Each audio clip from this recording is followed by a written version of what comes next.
बहुत समय पहले की बात है। देवपुर नाम के गांव में मोहनलाल नाम का एक इंसान रहता था। मोहनलाल बेहद दयालु था और दूसरों की मदद करना उसका धर्म था। उसके पास खुद के लिए 2 वक्त का खाना भी मुश्किल से होता, लेकिन किसी जरूरतमंद को खाली हाथ नहीं लौटाता था। इसलिए देवपुर के लोग उसकी ईमानदारी और नेकदिल स्वभाव की बहुत तारीफ करते थे। एक सुबह मोहनलाल अभी खाना खाकर बैठा ही था कि उसके दरवाजे पर एक थके हारे साधु का आगमन हुआ।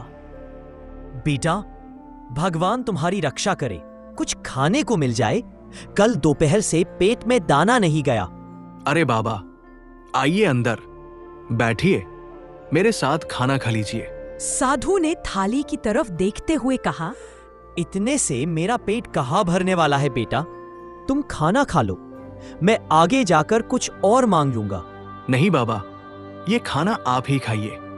रात को मैंने थोड़ा खा लिया था, आप खा लेंगे तो मुझे सुकून मिलेगा। वह अपनी पूरी थाली बाबा को दे देता है। साधु जल्दी जल्दी खाकर उसे ढेर सारा आशीर्वाद देता है। तुम्हारा भला हो बेटा, आजकल ऐसे लोग कहाँ मिलते हैं जो अपना हिस्सा भी दे दे। साधु चला जाता है। मोहनलाल रसोई में जाता है, मगर डिब्बी एकदम खाली, अनाज का एक दाना भी नहीं। कोई बात नहीं, किसी का पेट भर गया, यही खुशी काफी है। चलो, कोई छोटा मोटा काम मिल जाएगा तो कुछ खा लूंगा। वह घर से निकलता है। रास्ते में उसे गांव का धनपाल दिखता है, जो अपनी पत्नी से झुंझुला कर कह रहा था, कब से ये बोरियां अकेले ढो रहा हूँ, जरा मोहनलाल को बुलाता हूँ, वो तो वैसे भी मदद करने दौड़ पड़ता है, बड़ा दानवीर बनता है। धनपाल उसे आवाज देता है, अरे धनपाल भाई, सब ठीक? बस 10 बोरी अनाज खेतों से घर लानी है। शरीर जवाब दे रहा है, अगर तुम्हारा हाथ लग जाए तो काम तुरंत निपट जाए। अरे क्यों नहीं, चलिए मैं मदद कर देता हूँ। धनपाल मन में सोचता, बड़ा सीधा है, मुफ्त में काम करवा लो। कई घंटे तक मोहनलाल भूखे पेट बोरियां ढोता है। काम खत्म होने पर धनपाल बस धन्यवाद कहकर भेज देता है। अब वह उधार लेकर कुछ अनाज खरीदता है और खाना बनाकर खाता है।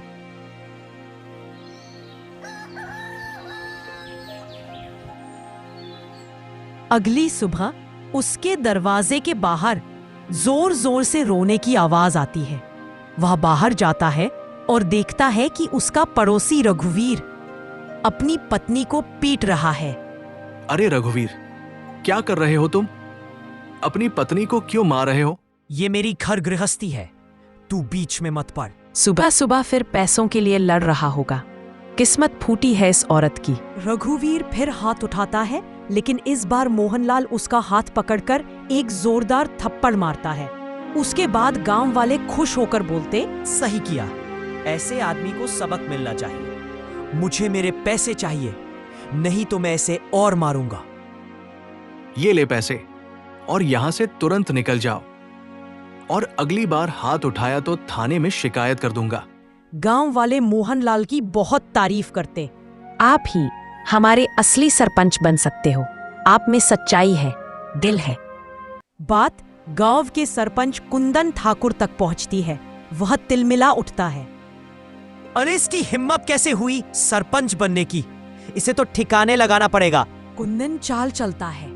चुनाव होते हैं और गांव वाले मोहनलाल को नया सरपंच बना देते हैं। कुछ दिनों बाद जब राशन बांटने की बारी आती है, कुंदन चोरी छिपे राशन में मिलावट करवा देता है, ताकि मोहनलाल बदनाम हो जाए और उसे पता भी नहीं चलता।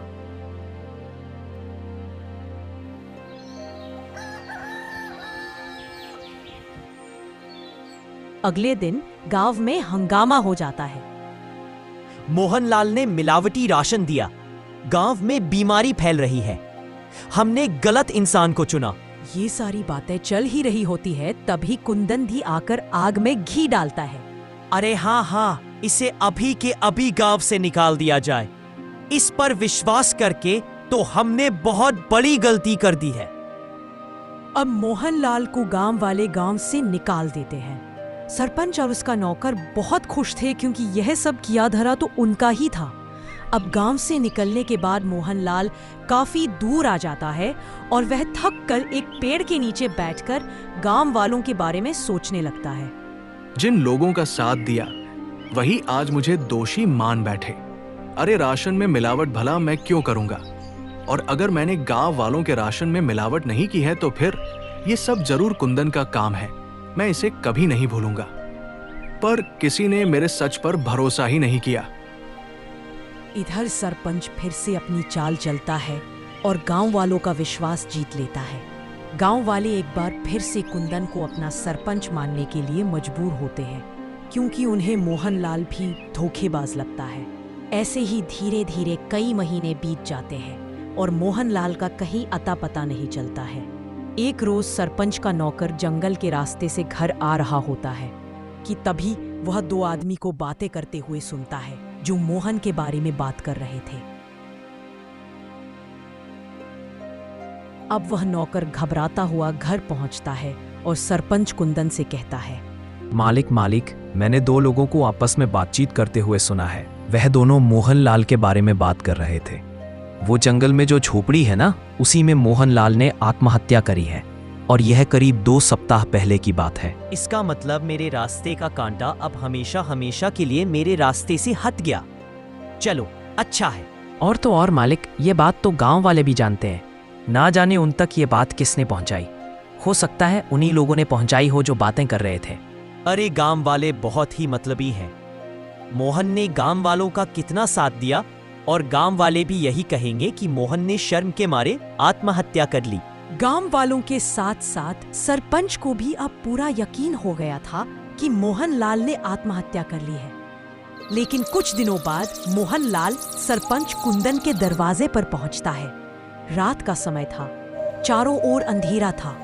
सरपंच अपने नौकर को आवाज लगाकर कहता है, अरे सामने देख जरा, कोई खड़ा है क्या? मुझे तो ऐसा लग रहा है कि सामने मोहन है, मतलब मोहन का भूत। मालिक, ये मोहनलाल का भूत ही लगता है। ये आपसे बदला लेने आया है। मैं तो चला यहाँ से। मुझे भरी जवानी में नहीं मरना। मेरे 4 बच्चे हैं और 2 बीवियां हैं। सरपंच का नौकर इतना कहकर वहां से दुम दबाकर भाग निकलता है और मोहन जैसे जैसे आगे बढ़ रहा था, सरपंच पसीने से तरबदर हो रहा था।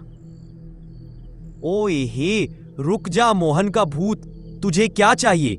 मैं तुझे सब कुछ देने के लिए तैयार हूँ, अपना घर, जमीन, पैसा, लेकिन मुझे मारना मत। मैं तुम्हें नहीं छोड़ूंगा। तुमने मुझे बदनाम किया है।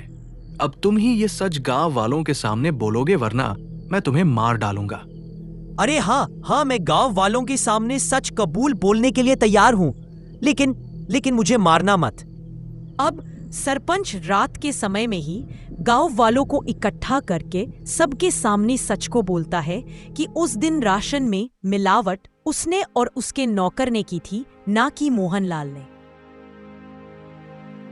आप लोग भले ही मुझे भूत समझ रहे हो, लेकिन मैंने अपने आत्महत्या की खबर झूठी फैलाई थी ताकि मैं चोर को पकड़ सकूं, और चोर अब सभी के सामने है। मैंने हमेशा लोगों का भला किया, लेकिन आप लोगों ने मुझे इस सरपंच की बात में आकर गांव से निकाल दिया।